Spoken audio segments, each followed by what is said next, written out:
Welcome, you fellow orchid lovers. Another day, another orchid to save, right? And what we have here today is, well, let's just say it's not in the best condition right now. This little one is in poor health and showing some pretty clear signs of stress. The first thing you'll notice are these limp, drooping leaves. They've lost their firmness and hang down like soft fabric, which tells us the plant is severely dehydrated. But don't be fooled. Things aren't always what they seem when it comes to orchids. The lower leaves are starting to turn yellow. That's the plant's way of saying it's pulling out the last bit of water and nutrients from them just to stay alive. It's a survival move, one last attempt to keep the crown alive when everything else is failing. Now, if we look a bit closer at the base, you can see a few aerial roots, brown, shriveled, and completely dry. That right there is our biggest clue. While it looks like dehydration from not enough water, the truth is quite the opposite. The most likely culprit here is root rot, caused by overwatering or poor drainage.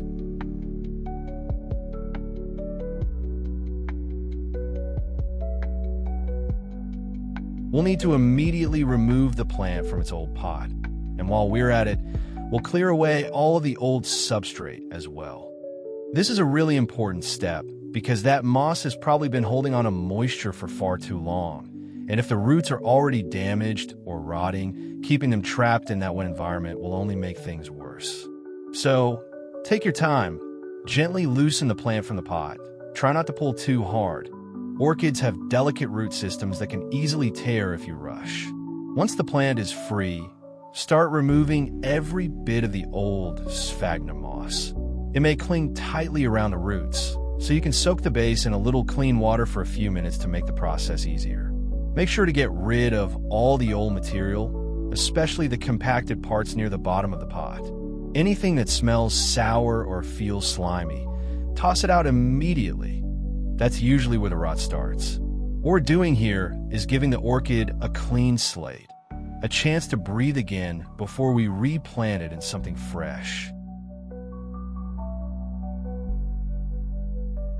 Next, using a clean shear or a sharp pair of scissors, we're going to carefully trim off any parts of the plant that are no longer able to provide nutrients.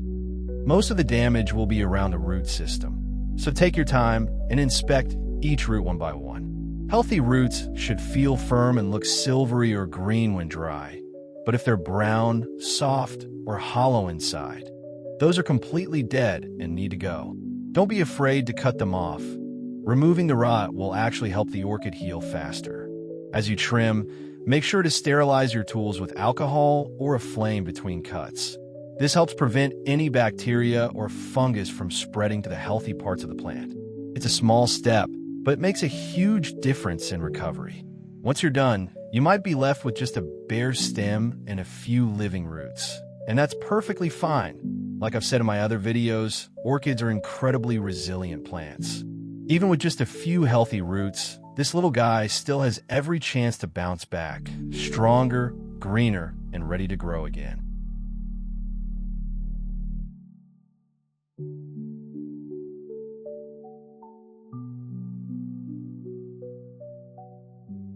Let's give this little guy a nice, gentle wash using a soft water spray. This step might look simple, but it's one of the most refreshing parts for the plant. Start by using clean, room temperature water, never cold straight from the tap, and never hot. Extreme temperatures can shock the roots and slow down recovery. Use a spray bottle or a soft stream of water and gently rinse from the top of the crown downward. You'll notice bits of old moss and debris sliding away little by little. That's exactly what we want, to free those roots and let them breathe again. While spraying, take a moment to observe the color of the roots.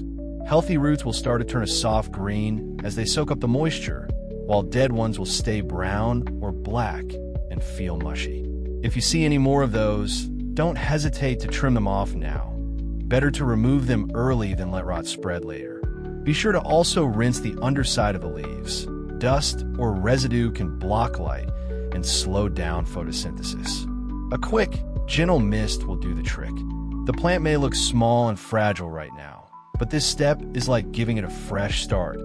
washing away everything that's been weighing it down. We're going to start making the solution that'll help bring this orchid back to health.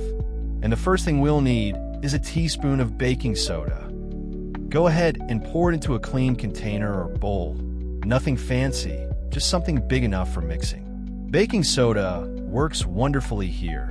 It helps neutralize acidity and lightly disinfects the roots, reducing the risk of fungus or bacteria while keeping the plant's environment gentle and safe. Once that's in, fill the container with clean water, about 500 milliliters or so.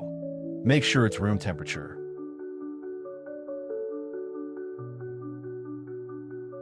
Then, give a mixture a slow, gentle stir. Then what you want to do next is prepare a small container, just big enough for your orchid stem to sit comfortably. We're going to fill this container with the baking soda solution we just made. Make sure it's deep enough so the roots can be fully submerged, but not so deep that the entire stem gets soaked. It's really important to keep the crown and leaves above the water.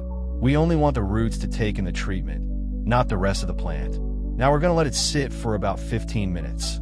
This gives the baking soda time to work its magic. It'll help neutralize any leftover acidity around the roots and gently clean away lingering bacteria or fungus. While we're waiting for the stem to soak, let's make good use of that time and prepare our next solution. For this recipe, we're going to use one of nature's best healers, the aloe vera leaf. Aloe is packed with vitamins, natural enzymes, and growth hormones that help stimulate root recovery and protect the plant from infection. It's a gentle but powerful ingredient that orchids absolutely love. Go ahead and grab a fresh aloe vera leaf. If you have your own plant, you can cut one from the base. Just be careful, the gel can be a little slippery. Rinse it under clean water to remove any dirt or yellow sap from the surface. Once it's clean, place it on a cutting board and slice it into small pieces, around 1 to 2 centimeters long. Smaller chunks make it easier to extract all that rich, healing gel later on. Then, take all the aloe pieces you've prepared earlier and place them gently into a clean container.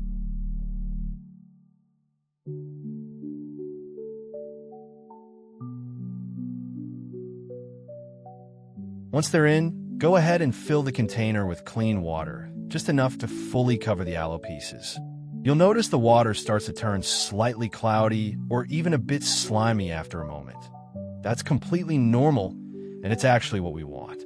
Aloe releases a natural gel packed with vitamins, enzymes, and minerals that are incredibly helpful for healing damaged roots and encouraging new growth. After about 15 minutes, we're going to take the stem out first, and right away, you can already start to see a few small changes.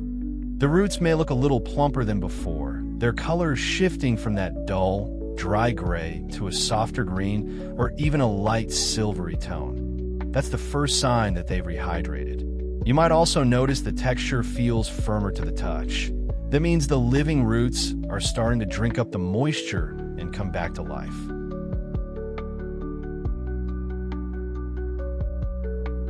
Now, let's move on to our aloe solution. It's been sitting for a while, and by now you should notice the water has turned slightly cloudy and smooth in texture. Using a fine strainer, we're going to carefully filter out all the solid pieces, the chunks of aloe, and any remaining pulp that couldn't break down completely. For our final ingredient, we're going to use a teaspoon of honey. Just a small amount is all we need. Go ahead and drop it straight into the aloe solution. Honey is a natural antibacterial and antifungal agent, and it also acts as a mild growth booster. It helps protect any freshly trimmed roots from infection, while giving them a light dose of natural sugar, the kind of energy orchids can absorb to kickstart recovery. Once the honey's in, pour in just a little more clean water to balance out the concentration. You don't want the mixture too thick, just enough to keep it smooth and easy for the roots to absorb. Then, give it a gentle stir, slow and steady. watch as the honey begins to blend with the aloe water, creating a soft, golden green tone. That silky shimmer you see means the ingredients are coming together perfectly. And just like what we did earlier with the baking soda solution, we're going to pour this mixture into a small, clean container. Make sure the container is deep enough for the roots to sit comfortably, but not so big that the solution gets wasted. Slowly pour in the aloe and honey blend. Take a moment to admire that soft golden green color. That's pure nourishment in liquid form. Once it's filled, we'll carefully place the orchid stem inside, making sure once again that only the roots are submerged beneath the surface. The leaves and stem should always stay above the water line to avoid rot. Then, we're simply going to let it soak, just like before. Around 15 to 20 minutes is perfect. During this time, the roots will begin to absorb the natural enzymes and sugars from the solution, gently stimulating new growth and helping seal off any small wounds left from trimming.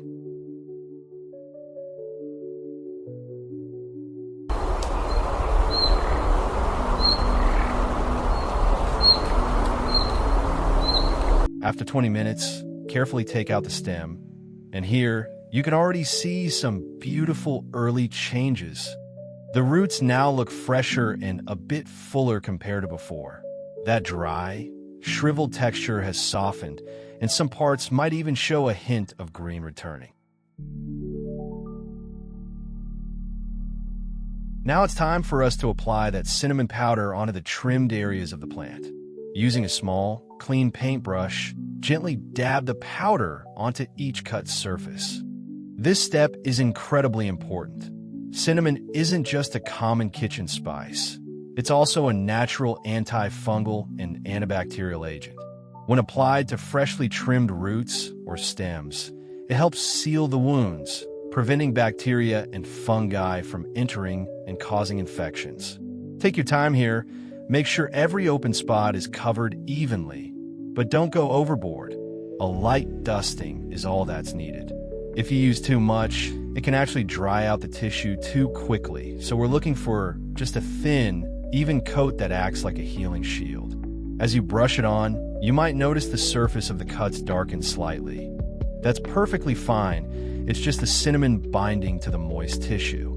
Think of it as giving your orchid a layer of natural armor before it moves into its new environment. Once all the cut areas are treated, give it a moment to settle and dry. This will help the powder stick better. Now that the plant is protected and ready, we can finally prepare its new pot and substrate for repotting. With the remaining baking soda solution, we're not going to waste a drop of it. Instead, we'll use it to prepare our pine bark for repotting. Go ahead and grab the pot or container that holds all your new pine bark. This will be the substrate our orchid will grow in. Slowly pour the baking soda solution over the bark, making sure every piece gets evenly coated. You'll start to notice the bark slightly darken in color as it absorbs the liquid. That's a good sign. It means the solution is soaking deep into the fibers. This process serves two main purposes. First, the baking soda helps neutralize any acidity that might still be in the bark, ensuring it's a safe environment for the orchid roots. Second, it acts as a mild disinfectant, helping remove any bacteria, mold spores, or other contaminants that could harm the plant later on.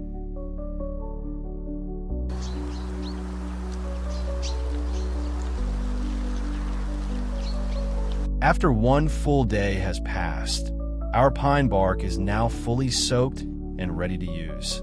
It's time to prepare a new home for our little orchid stem. Start by choosing a pot with clear drainage holes. This part is really important because orchids don't like sitting in stagnant water.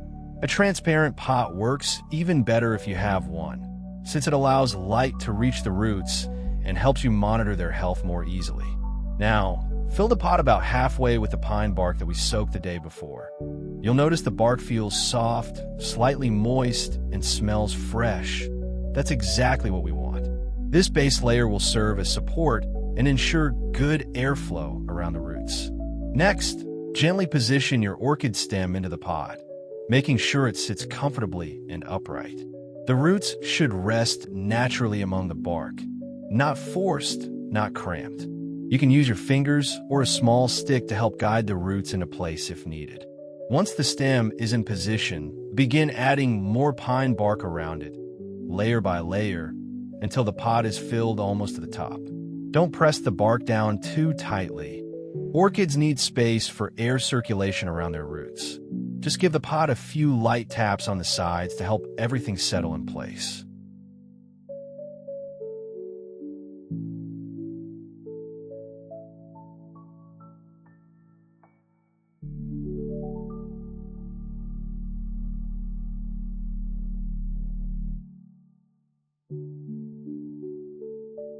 We'll finish things off by adding a soft layer of moss right on top. This step might seem small, but it plays a big role in helping your orchid recover.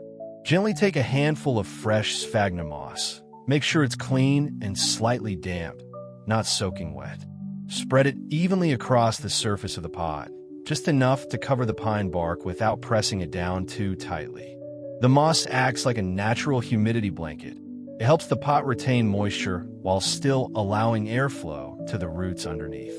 This layer will also keep the upper roots from drying out too quickly and create a comfortable, stable environment for new growth to emerge. Plus, it gives the pot a neat, finished look, almost like a soft green cushion for your orchid to rest on. Finally, to give our little orchid the best chance at recovery, we're going to create a mini greenhouse setup. Grab another pot with clear drainage holes, ideally one that's slightly larger than the one holding our orchid stem. Gently place it upside down over the top of the stem pot, so it forms a dome-like cover. This creates a controlled, humid environment inside. The trapped moisture will help the orchid retain hydration and encourage new root and leaf growth, especially during its early recovery stage.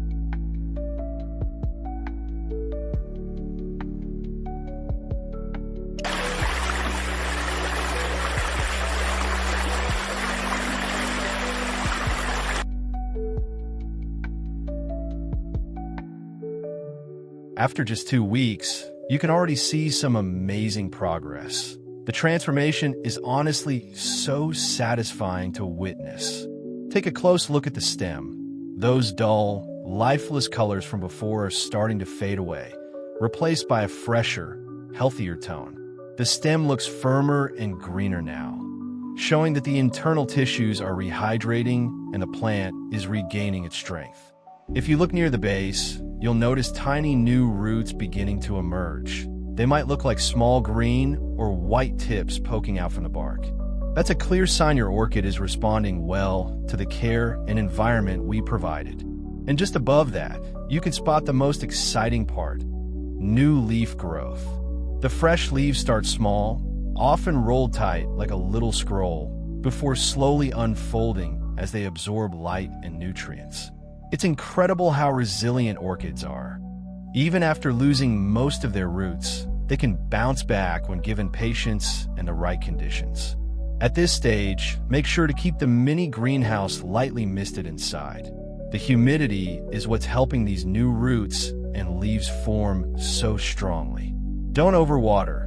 Just a gentle misting every few days is enough to maintain that perfect moisture balance.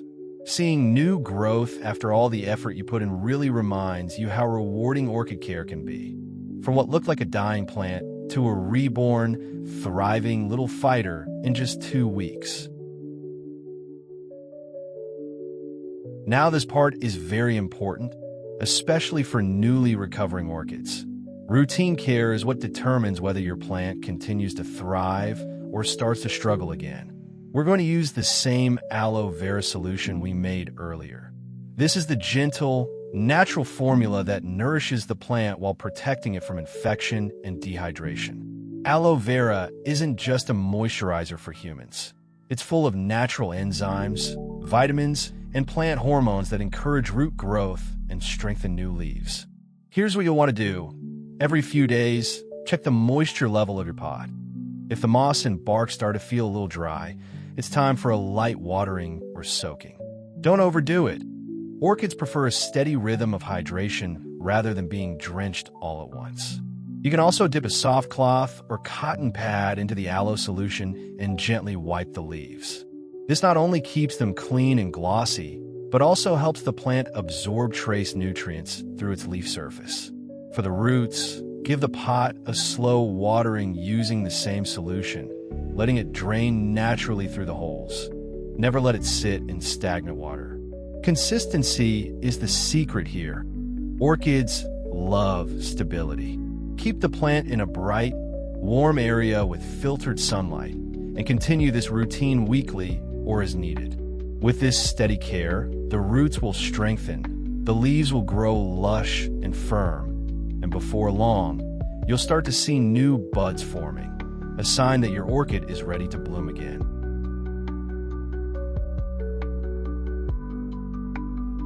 And there you have it, another orchid saved and thriving once again. It's really amazing to see how a little patience, the right care, and some simple homemade solutions can completely turn things around for a plant that once looked hopeless. Remember, orchids might seem delicate, but they're actually very resilient when given the right environment. Proper drainage, clean roots, balanced moisture, and of course, consistent love and attention. If you found this video helpful, don't forget to leave a like. It really helps the channel grow. And if you're new here, make sure to subscribe so you don't miss out on future orchid care tips and recovery guides. Feel free to drop a comment below if you've ever revived an orchid yourself. I'd love to hear your stories and experiences. And as always, thank you so much for watching, fellow orchid lovers. Take care of your blooms, stay patient, and I'll see you all in the next video.